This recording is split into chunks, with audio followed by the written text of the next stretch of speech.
Let's move.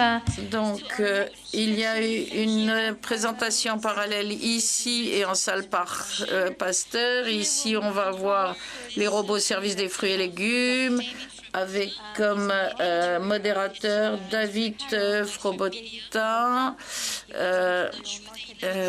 directeur de développement marketing éditorial chez Meister Media. Merci beaucoup.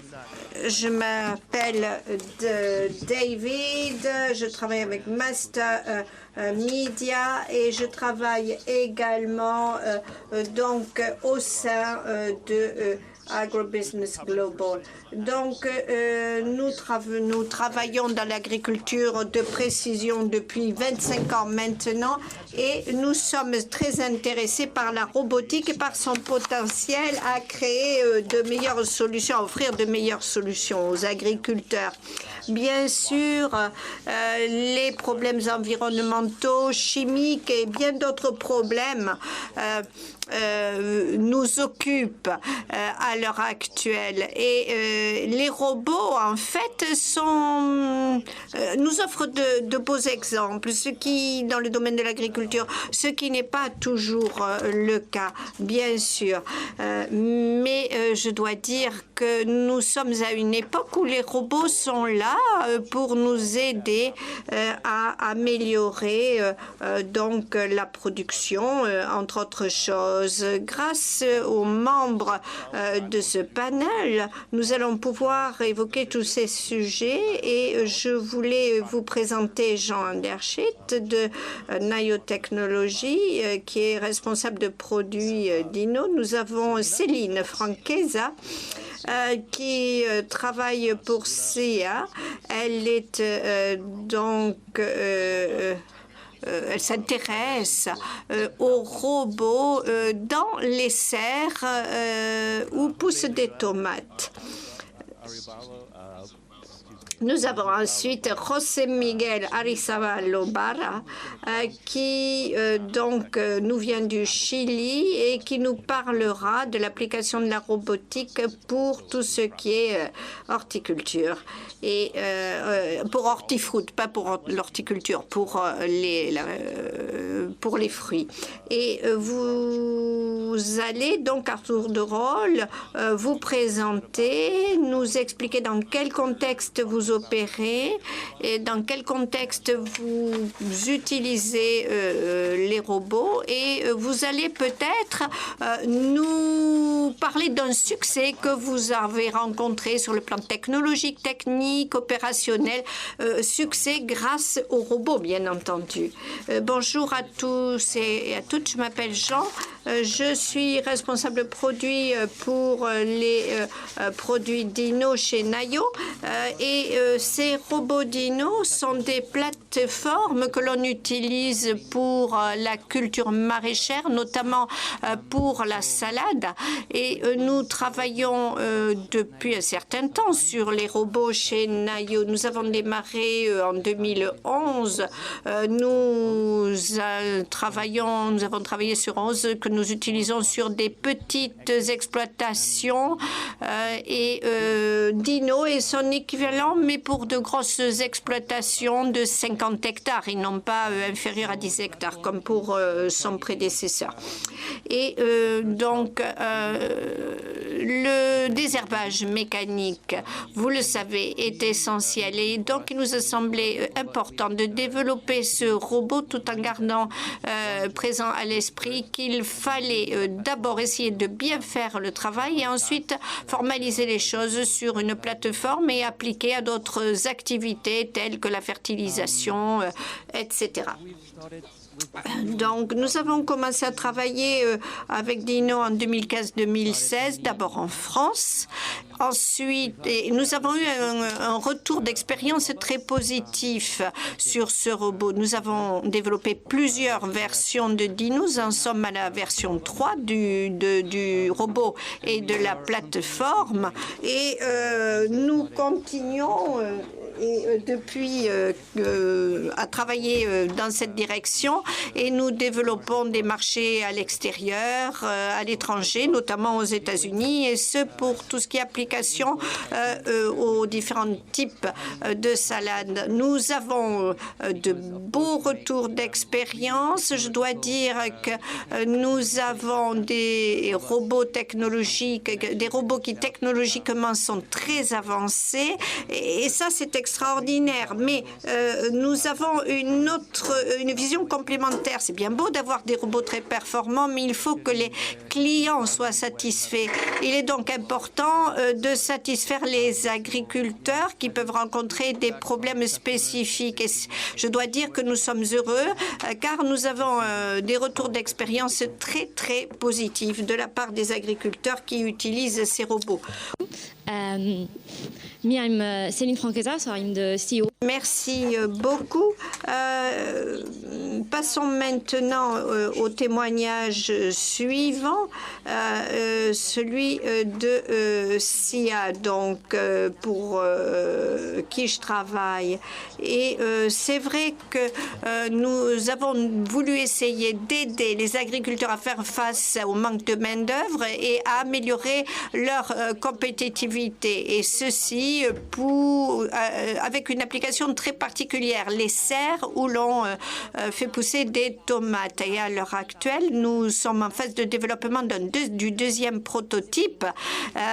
Donc c'est un travail qui est encore bien sûr en cours, qui est dans les tuyaux. Et on le sait que c'est très très long de développer un robot opérationnel qui puisse faire face à tous les défis et répondre à toutes les attentes des clients. Et nous travaillons en collaboration très étroite avec les clients. Tous les 3 mois, nous nous retrouvons et nous rencontrons des clients, des grands comptes. Nous essayons de définir leurs besoins avec précision pour être certain, pour être sûr que le produit final développé correspondra absolument à leurs attentes et répondra à tous leurs besoins. Bonjour à toutes et à tous. Je suis ravie d'être parmi vous et de représenter, excusez-moi, Ortri Fruits. Je suis le responsable de tout ce qui est technologie de l'information au sein de cette entreprise Hortifruits. Hortifruits produit au total 80 millions de produits, donc de variétés sur plusieurs centaines d'hectares qui appartiennent à notre entreprise, et ces produits sont des baies de différents types, de différentes variétés que nous produisons pour l'ensemble du continent. Et la production des baies, c'est un énorme défi. Et un des défis, bien sûr, c'est celui de la robotique. Je vais donc essayer de vous montrer comment on peut essayer de robotiser une partie de nos activités. En ce qui concerne le défi que nous rencontrons, je dois dire que nous avons décidé de poursuivre un rêve, celui d'avoir une solution robotisée pour récolter les baies. Nous savons que c'est un défi considérable que nous avons à relever, mais nous y travaillons et nous pensons pour réussir qu'il faut mettre en place des solutions robotisées. Nous sommes en passe de le faire. Combien d'hectares cultivez-vous et combien d'employés avez-vous sur ces terres? Et depuis combien de temps utilisez-vous les robots, si c'est le cas? Eh bien, votre question est très intéressante, très pertinente. Les baies, vous le savez, impliquent des processus essentiellement manuels. Et donc, nous avons une ferme très importante au Pérou qui employait 20 000 personnes pour récolter les baies. lors de la saison de récolte. C'est la récolte des baies. C'est une opération très complexe et de bout en bout. Mais si vous devez avoir 20 000 personnes pour vous aider, vous devez les faire venir sur l'exploitation, vous devez les loger, vous devez les nourrir tout le temps où ils travaillent pour vous. Et vous connaissez les contraintes qui sont liées à la main-d'œuvre. Vous savez que les réglementations en termes de main-d'œuvre et d'emploi sont de plus en plus strictes. C'est pour cette raison que nous recherchons une autre solution, c'est à savoir l'utilisation de solutions robotisées ou de technologies qui permettent de réduire l'impact des difficultés liées à la main-d'œuvre. Donc, nous mesurons bien ici la complexité de votre défi. Est-ce que vous envisagez ce type de solution? Quelles sont les réactions de vos clients, de vos interlocuteurs? Comment arrivez-vous à faire le lien entre machine et les avantages que la machine peut apporter? Comment faites-vous passer ces messages auprès de vos interlocuteurs, producteurs, etc.? Eh bien, nous avons pas mal d'arguments en faveur de la robotisation. On l'a évoqué précédemment, notamment pour ce qui est en ce qui concerne le compactage du sol, la réduction de l'utilisation d'intrants sur les exploitations et le fait que nous avons à faire face à une pénurie de main-d'œuvre et que grâce aux robots, nous pouvons partiellement répondre à ce problème. Travailler avec les robots veut dire que il faut vraiment il faut mettre le robot dans les champs, dans les exploitations et les échanges que nous avons avec les opérationnels sont plutôt centrés sur le mode d'utilisation, les applications, les problèmes de sécurité liés à leur utilisation. Nous avons d'ailleurs une plateforme qui permet donc d'avoir une meilleure acceptation, mais de la part des opérateurs sur les exploitations. Bien sûr, les situations diffèrent d'un pays à l'autre. C'est vrai que les robots sont utilisés depuis quelques années en France et bien sûr aux États-Unis. Et parfois, nous avons pu avoir des difficultés parce que les exploitants agricoles ne savaient pas trop comment cartographier leur terrain à des fins d'irrigation, par exemple. Bien sûr qu'il y a des défis en permanence.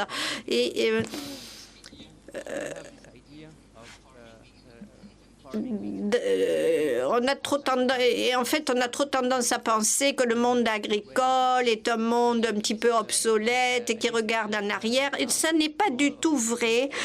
Les exploitants agricoles sont tout à fait disposés à se tourner vers les robots, à les utiliser.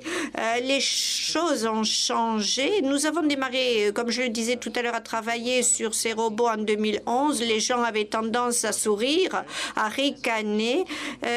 Mais les choses ont bien changé. Les gens nous interpellent, nous posent pas énormément de questions, nous demandent comment cela fonctionne dans la pratique des choses sur le terrain. Et ils nous demandent quelle est la meilleure façon d'utiliser les robots, comment les optimiser en fait sur le terrain. Et ils nous demandent aussi comment cela va pouvoir transformer leur vie, mais quel va pouvoir aussi être l'impact de ces robots sur d'autres aspects de leur vie. Les fabricants de nouvelles technologies ont tendance à tomber amoureux de ce qu'ils créent, de leurs produits et oublient de penser d'abord solution. Et il me semble qu'en ce qui vous concerne, vous avez une grande expérience en ce qui concerne le point de vue des utilisateurs, des clients, des cultivateurs, des producteurs.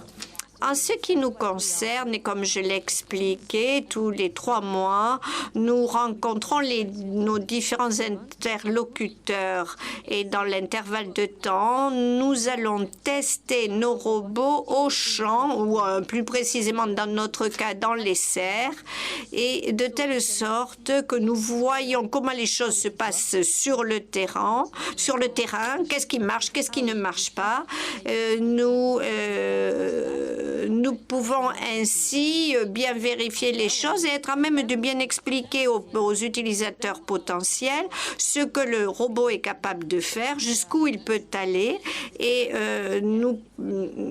en ayant leur feedback, leur retour d'information, nous nous rendons mieux compte de ce que nous avons fait. Nous pouvons réaliser que nous n'avions pas tout vu, tout perçu.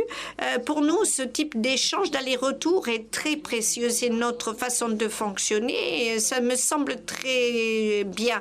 Ce qui nous semble en effet essentiel, c'est qu'une fois le robot prêt, l'utilisateur l'achète, mais parce que il répond à leurs besoins. Sinon, à quoi bon acheter un robot? Et c'est pour cette raison que nous avons cette approche. Dites-moi, lorsque vous travaillez avec les fabricants et lorsque vous regardez un petit peu quelles sont les technologies disponibles, sur quoi mettez-vous l'accent pour vraiment avoir confiance en ces nouvelles technologies? Quel est le dialogue que vous avez avec comme cela a été dit il y a quelques minutes, certains points plus complexes, certaines spécificités ne seront observables que sur le terrain. Et la production, en ce qui nous concerne, se fait dans le sol ou se fait bien sûr dans des containers, dans des pots. Et ça implique des défis un petit peu différents. Donc ce qui est essentiel, c'est d'être proche de la réalité, près de la réalité, de voir comment les robots se comportent réellement sur le terrain. Par ailleurs, le fait de cultiver, de produire différents types de baies rajoute à la complexité. Certaines baies sont très petites, sont très fragiles, d'autres sont plus grosses, d'autres sont plus solides. Et tous ces détails ne peuvent pas être perçus dans un monde clos, dans un laboratoire ou un atelier. Il faut venir sur le terrain et toucher les choses, vraiment, et les voir de très près pour pouvoir envisager des solutions qui puissent être ensuite appliquées sur le terrain. Et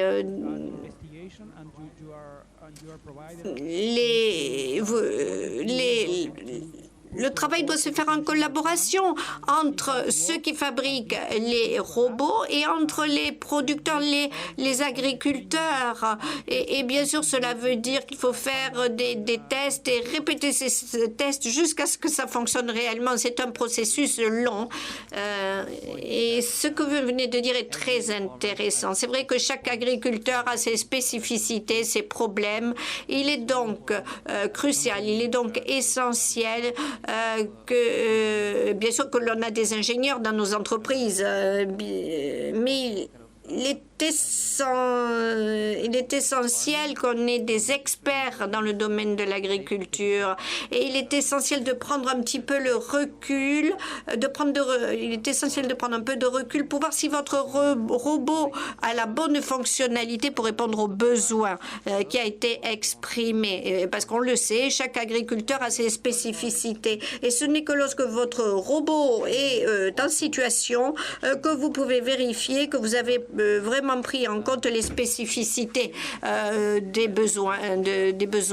Donc, un robot peut fonctionner magnifiquement bien dans l'atelier de fabrication ou dans le labo et peut ne pas fonctionner sur le terrain parce que vous n'avez pas pris en compte les besoins spécifiques. Et donc, il faut aussi avoir la modestie de revisiter une solution que vous croyez définitive et gravée dans le marbre 3 ans auparavant.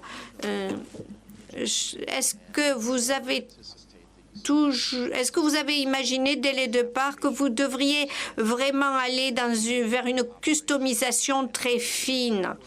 Et est-ce que cela a-t-il eu un impact sur votre compréhension des relations à établir avec le client final?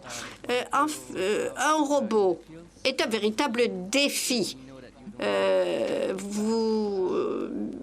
Vous allez savoir très vite, lorsque votre robot est sur le terrain, s'il fait le job ou pas. Et vous devez cibler avec précision et exactitude les gens, les personnes désireuses de relever le défi de l'utilisation de ce robot. Et ça n'est pas toujours facile. N'oublions pas qu'un robot a un impact sur la vie des gens. Mais au bout du compte, le robot peut être une expérience fabuleuse. Et c'est là un élément clé. Si le robot ne vous fait pas vivre une expérience positive, ça ne va pas marcher, ça ne va pas fonctionner.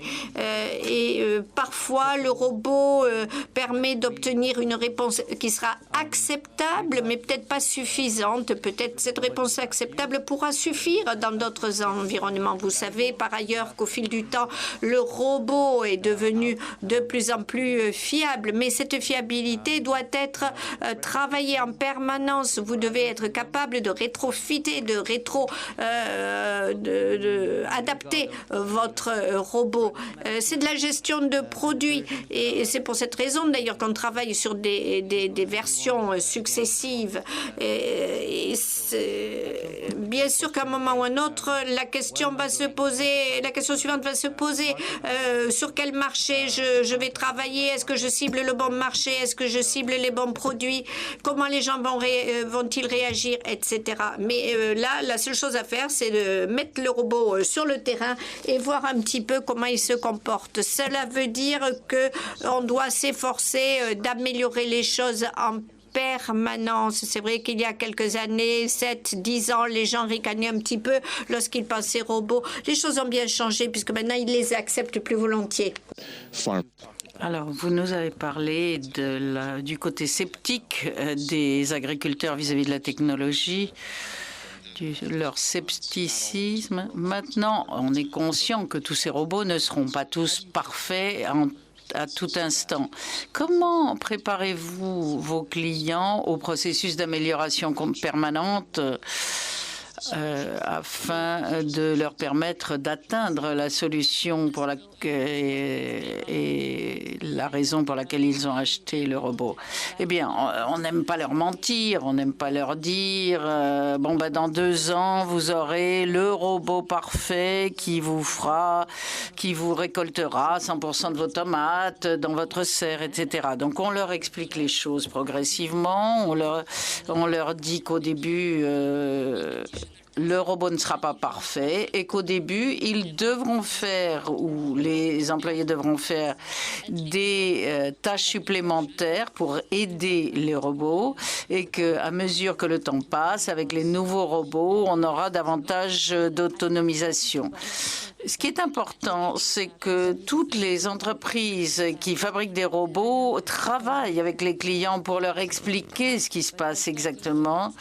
Et il est important qu'à toutes les conférences comme le FIRA, on répète cela et c'est à nous, à l'ensemble de l'écosystème, d'expliciter tout cela afin que tous les agriculteurs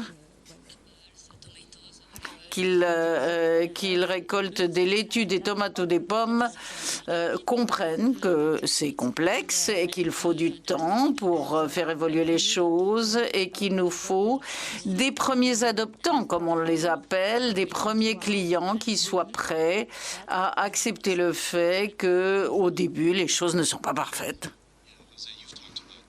José, vous avez parlé de la customisation qui doit se faire en fonction des exploitations. Quand vous entendez des fabricants dire ça ne va pas fonctionner de manière parfaite en tout temps, est-ce que cela vous préoccupe ou est-ce que cela, au contraire, soulage vos préoccupations? Pour être honnête, c'est les deux. Pourquoi?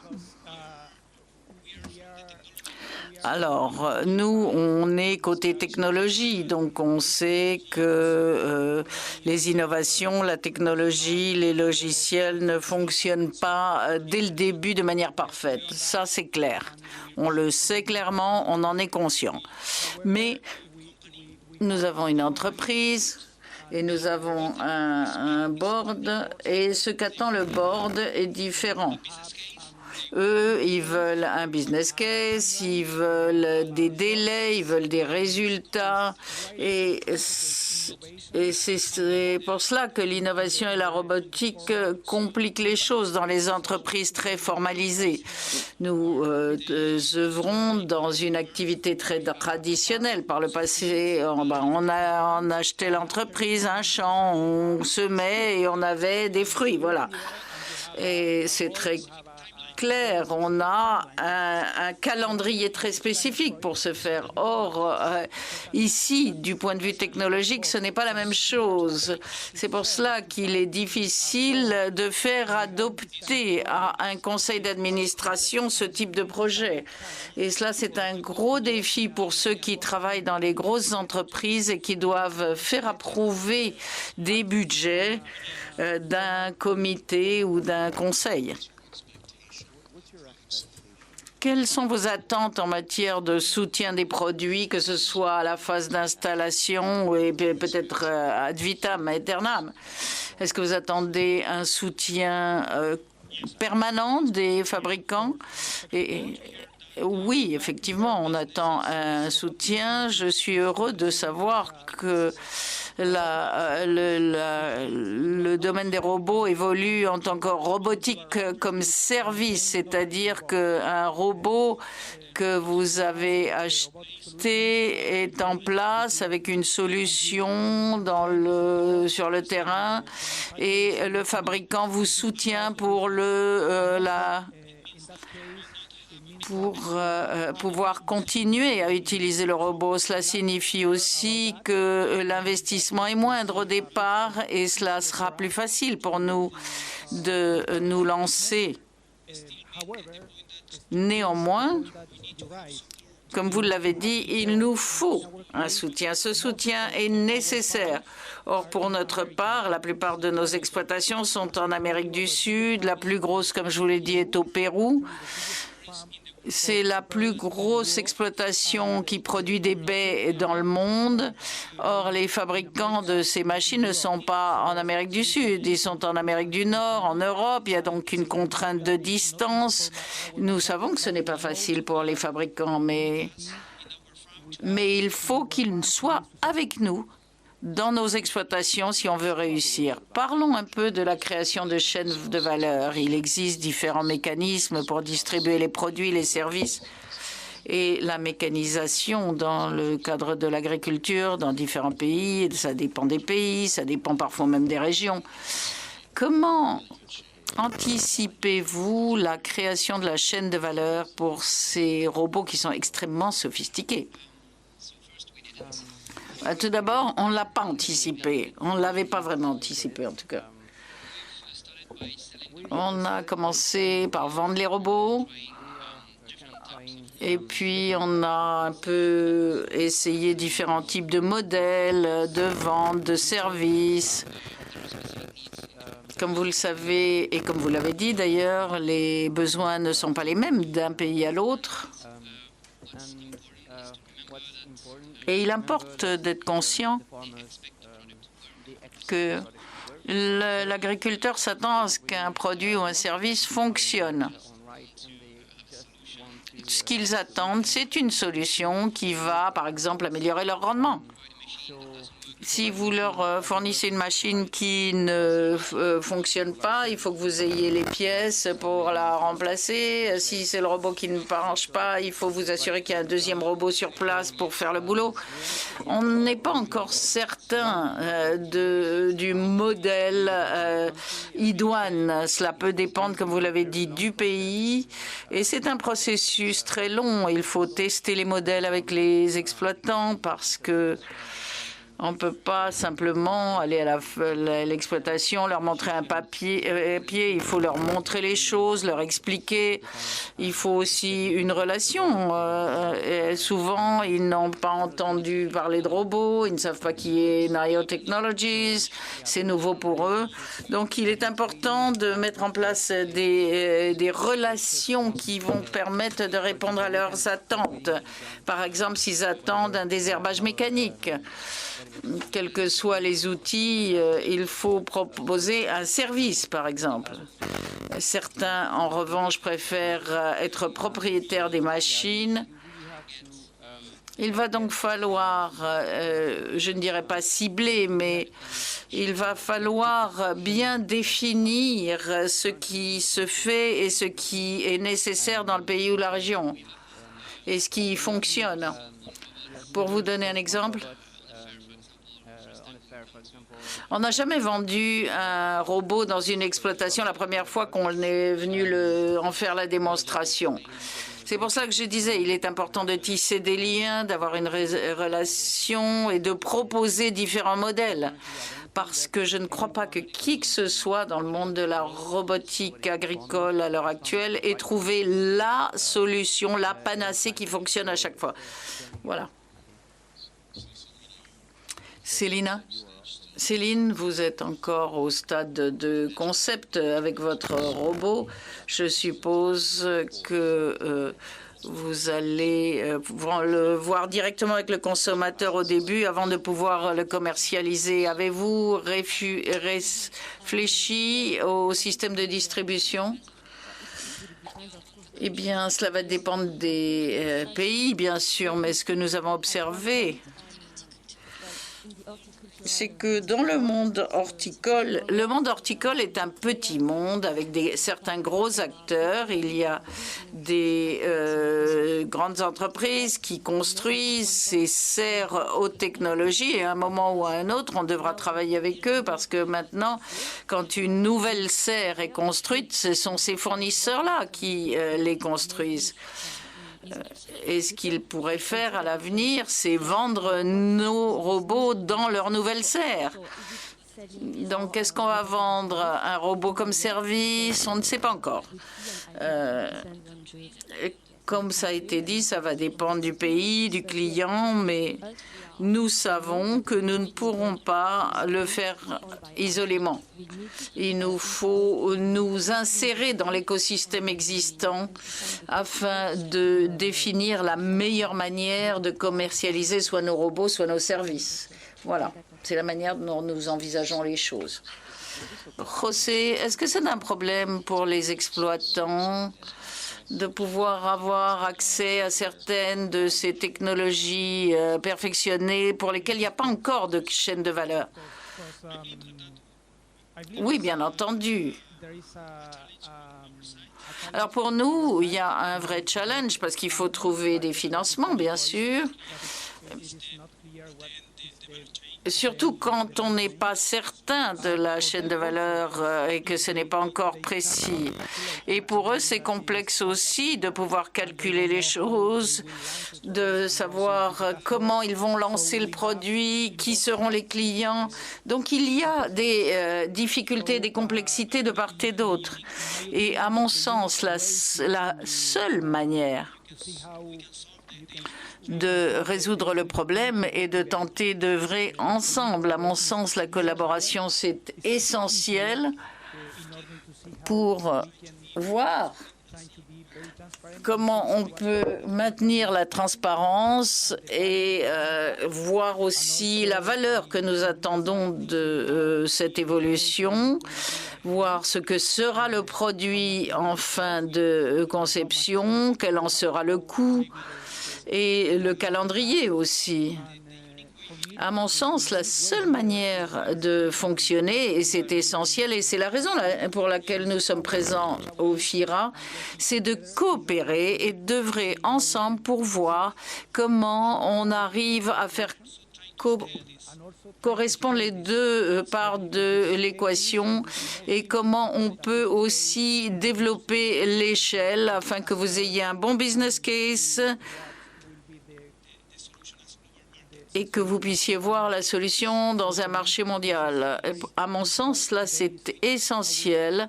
Il est essentiel de coopérer et de voir comment on peut travailler avec une meilleure échelle et dérouler les choses en répondant à la fois à vos questions et à nos questions. Nous avons encore un quart d'heure et j'aimerais être certain que nous aurons le temps pour des questions-réponses. Si vous avez des questions, s'il y a des gens dans la salle qui souhaitent poser des questions au panel, faites-le.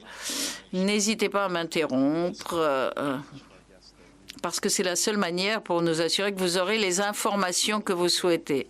Alors, pendant que vous réfléchissez à vos questions, on va essayer de vous donner des micros.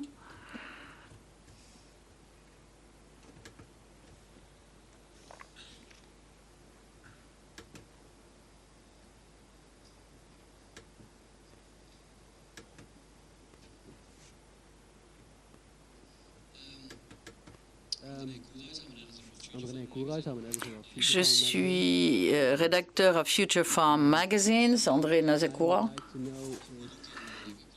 Quand on regarde le domaine agricole, nous avons une certaine normalisation. Il y a des normes ISO, des normes H, des normes PTO. Nous faudra-t-il des normes pour la robotisation afin d'en permettre une adoption plus facile par les agriculteurs? Et si c'est le cas, combien de temps faut-il pour normaliser ou pour avoir des normes? Qui souhaite répondre à cette question sur la normalisation? Eh bien, c'est une question fort intéressante, je dois dire.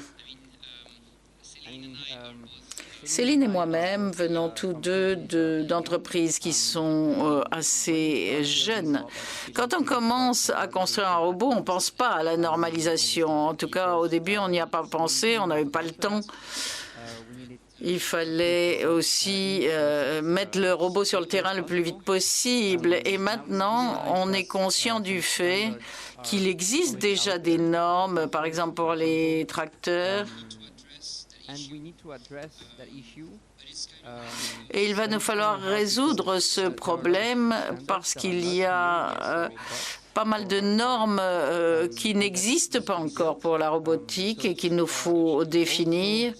Et puis ces discussions entre les entreprises comme SIA ou Nayo Technologies sont importantes pour élaborer ces normes. Et je pense que la normalisation prendra du temps. C'est toujours une question d'équilibre entre prendre le temps de faire une machine, de produire une machine fiable et rédiger des normes.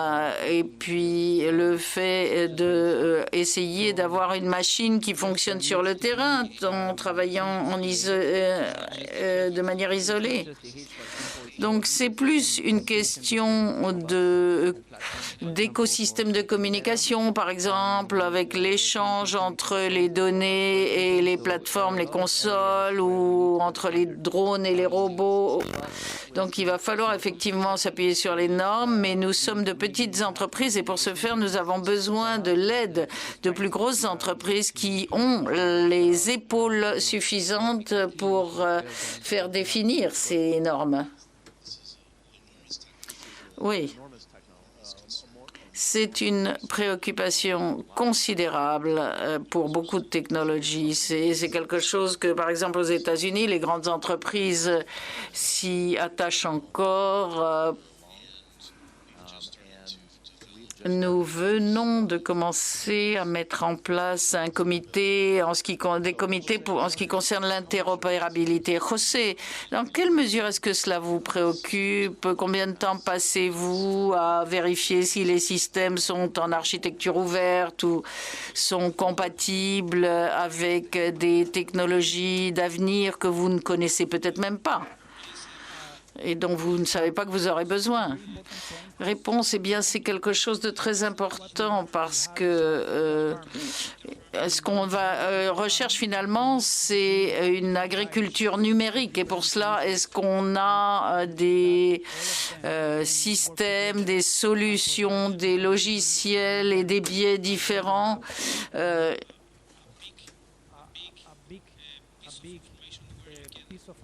En fait, on a plein d'infos qui vont vous permettre de gérer votre exploitation, de prendre les décisions. Et il est donc essentiel d'avoir les bonnes normes. Et à mon sens, c'est quelque chose qui repose à la fois sur les grandes entreprises, mais aussi sur les chercheurs, les universitaires qui peuvent aider à élaborer des normes. Parfois, ce sont les chercheurs qui lancent le travail de normalisation et l'industrie les suit. Donc, il est important d'avoir le soutien académique pour la normalisation de la robotique. Donc, il s'agit en fait de tiers qui pourraient aider à faire fonctionner la technologie. Donc, à votre avis, ce sont des tiers ou ce sont des services de vulgarisation qui permettraient d'intégrer cette technologie dans les pratiques actuelles? Oui, la technologie vous apporte un service, mais si vous n'avez pas les bonnes normes ou la bonne technologie, c'est très difficile de les intégrer ou de communiquer, de faire communiquer entre eux les systèmes. Alors, je sais que c'est une industrie qui est naissante, mais il faut tenir compte des normes et voir comment ces normes vont répondre aux besoins de l'industrie. C'est essentiel. Il faut faire très attention à cela. Si je peux ajouter quelque chose à cette réponse, je crois que pas mal de grosses entreprises ont commencé à travailler là-dessus, notamment pour l'industrie des drones, qui a déjà donné lieu à un petit écosystème, et peut-être que les robots agricoles peuvent s'intégrer dans cet écosystème et qu'il y ait une intercommunication.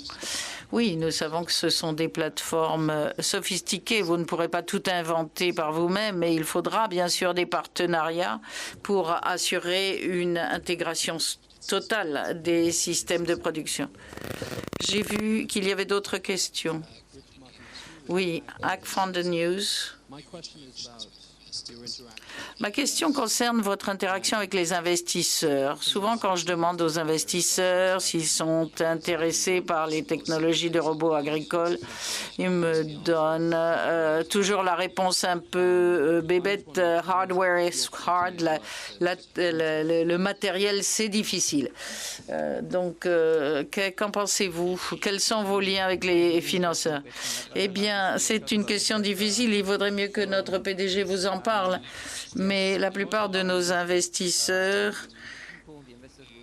ou des gens avec lesquels nous nous sommes entretenus nous disent effectivement, c'est dur parce que vous faites une plateforme et vous avez du matériel qui fonctionne et puis ça fonctionne pendant 2 ans et puis ensuite on passe à quelque chose de tout à fait différent. Alors on a l'impression que c'est une perte de temps et d'argent.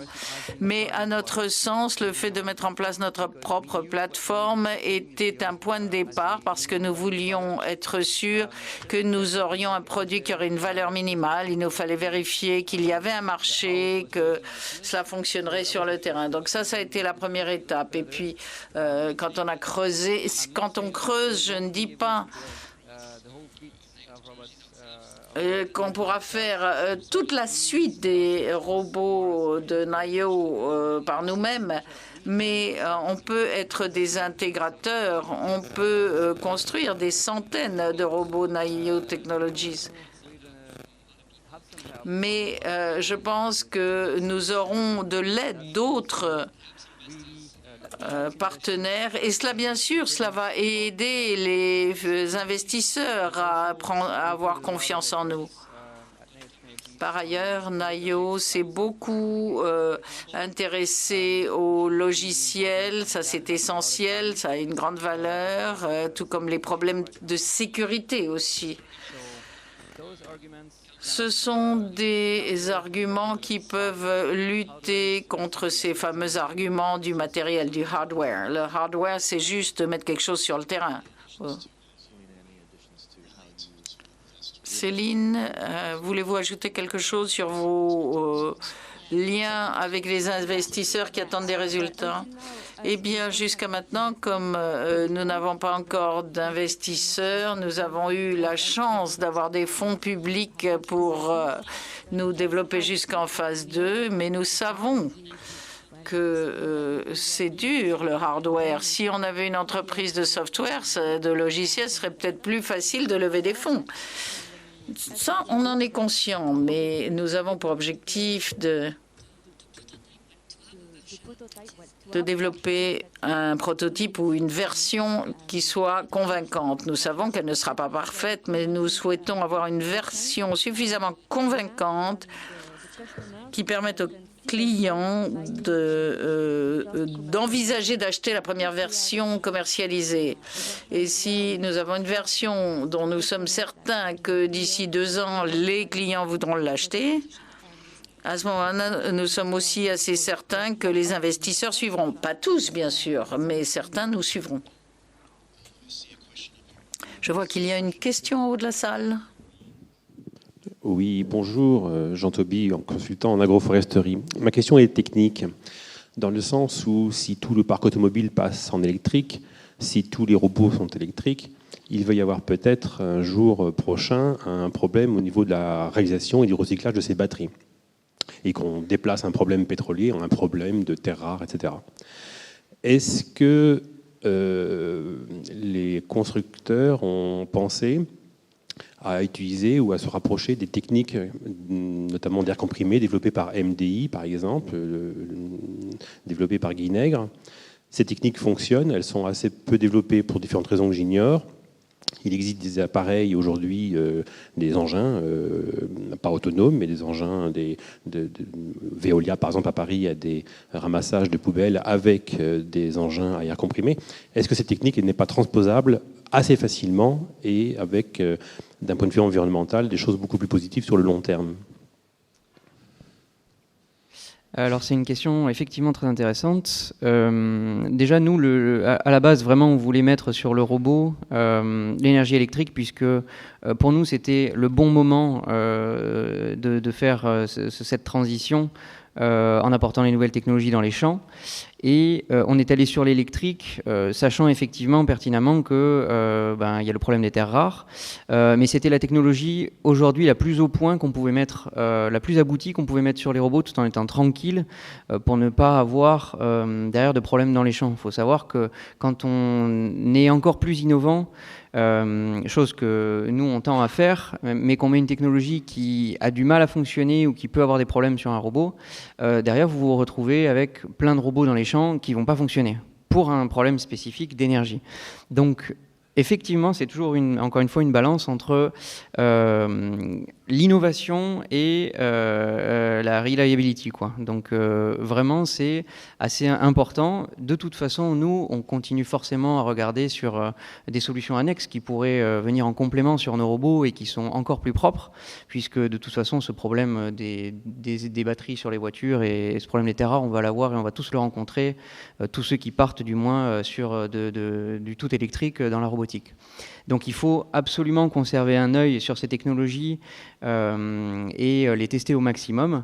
Après, c'est vraiment une balance entre à quel point cette technologie est prête, exactement comme les robots pour l'agriculture, à quel point est-ce qu'elle est prête à être mise sur des engins qui vont fonctionner avec tel rendement, etc. Donc c'est une question ouverte encore aujourd'hui. On a encore le temps de prendre une autre question.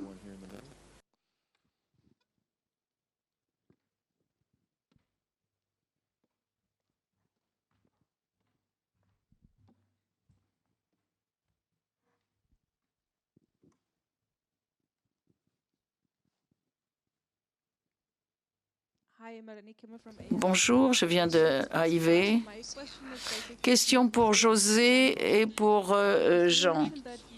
Vous avez dit que vous attendiez un soutien permanent pour le produit. Et Jean, vous avez dit que vous en vendiez certains et vous en louiez certains. José, est-ce que vous seriez prêt à payer pour ce soutien permanent pour comme vous avez pour les logiciels un contrat de service? Et Jean, est-ce que vous pensez que quand vous louez, vous pouvez avoir ce soutien, mais quand vous vendez la machine, est-ce que vous pouvez offrir le même soutien, le même appui?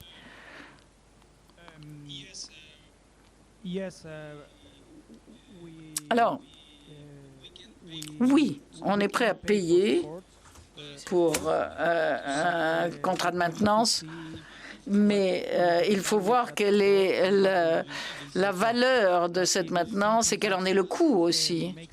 Bien sûr, cela a un sens pour nous, mais on paye pour beaucoup de systèmes technologiques. Pourquoi pas pour la robotique?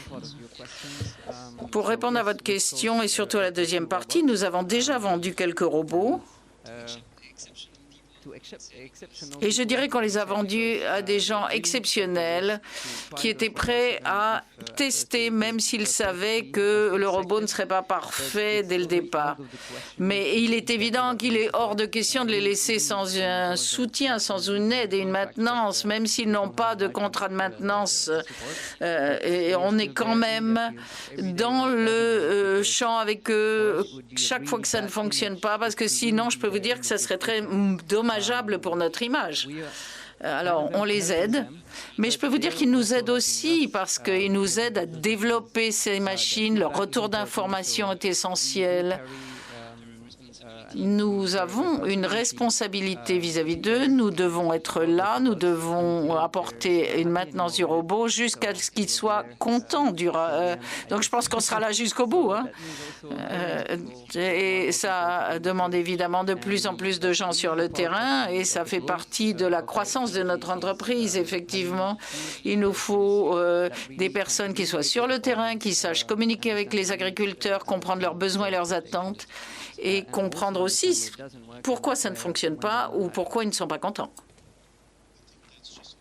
Je pense qu'on n'a pas davantage de temps. Je voudrais remercier tous les membres de la table ronde de leur présence et je vous remercie tous de votre présence.